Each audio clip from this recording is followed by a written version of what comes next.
नमस्कार मित्रों, मैं Vishal Singh BCom e learning में आपका स्वागत करते हैं। आज कंपनी एक्ट के विषय में हम आपको बताएंगे। जैसा कि पिछले वीडियो में मैंने बताया कि एक प्रमोटर होता है, प्रमोशन होता है, वो बिजनेस के विषय में सोचता है। एक प्रमोटर होता है जो बिजनेस के विषय में सोचता ही नहीं, स्टार्ट करता है और डेवलपमेंट का कार्य करता है।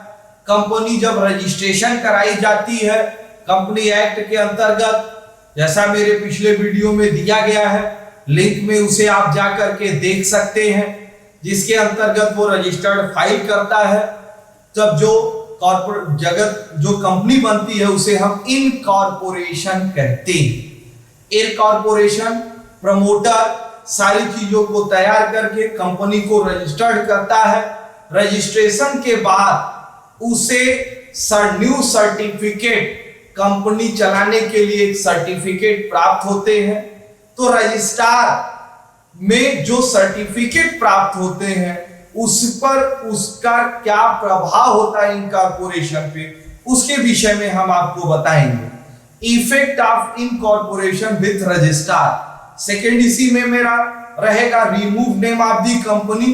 कंपनी कब रजिस्ट्रार को यह राइट है कि कंपनी अपने लिस्ट से आपके कंपनी का नाम हटा देगी, उसके क्या कारण है वो अभी मैं इसी वीडियो में आपको प्रस्तुत करूंगा। लेकिन फर्स्ट मुझे प्रस्तुत करना है effect of incorporation with registrar. Registrar जब आपको सर्टिफिकेट प्रस्तुत कर दिया तो आप कंपनी के रूप में क्या क्या काम कर सकते हैं, क्या अधिकार आपको प्राप्त है, क्योंकि बिजनेस स्टार्ट नेक्स्ट वीडियो में मैं आपको बताऊंगा।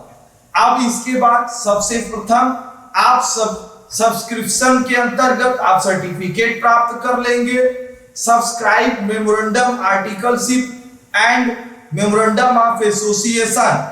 आप अपने कंपनी का पार्षद सीमा नियम, पार्षद अंतर नियम का गठन हो जाएगा, जिसके आधार पे आप कंपनी का कार्य करेंगे।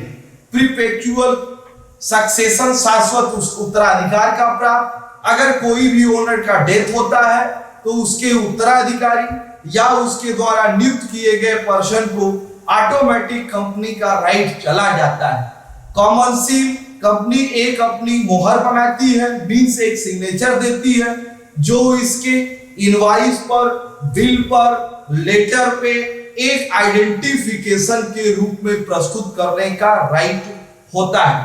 Purchase of the assets, tangible and intangible, अस्थाई या अस्थाई किसी भी फर्म, क्योंकि this is the artificial offer.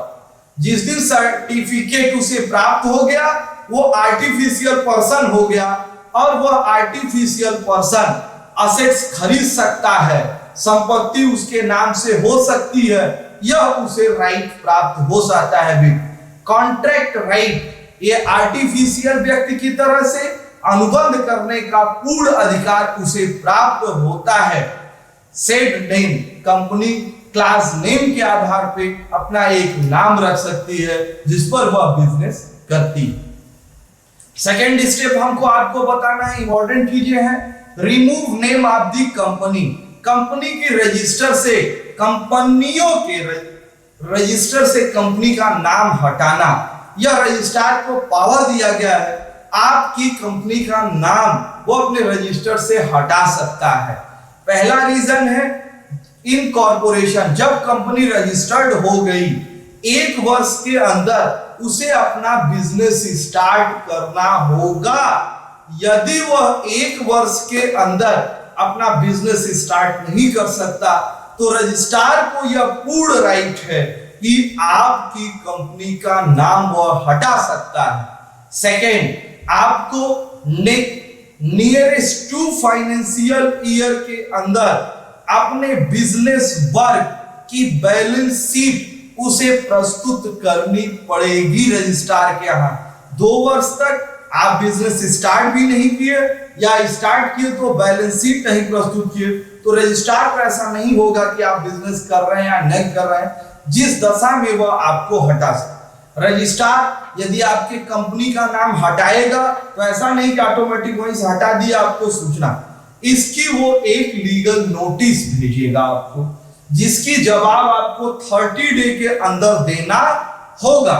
यदि 30 डे में आप सूचना नहीं देते हैं तो उसे यह राइट है कि वह नाम हटा दे। नाम हटाने से पहले उसकी इंफॉर्मेशन न्यूज़पेपर, मीडिया के माध्यम से प्रकाशित की जाएगी और इसकी एक प्रति आपके फर्म पे चस्पा की जाएगी। इसके बाद रजिस्ट्रार को पूर्ण राइट दिया गया है कंपनी एक्ट के अंतर्गत कि आपकी कंपनी का नाम कंपनी के अपने कंपनियों के लिस्ट से हटा सकता है। आप मेरा पूरा वीडियो देखें, इसके लिए मैं आपको धन्यवाद करता हूं। आप अपने स्वास्थ्य को बनाए रखें, आप अपने कंपनी एक्ट के नॉलेज को बढ़ाएं।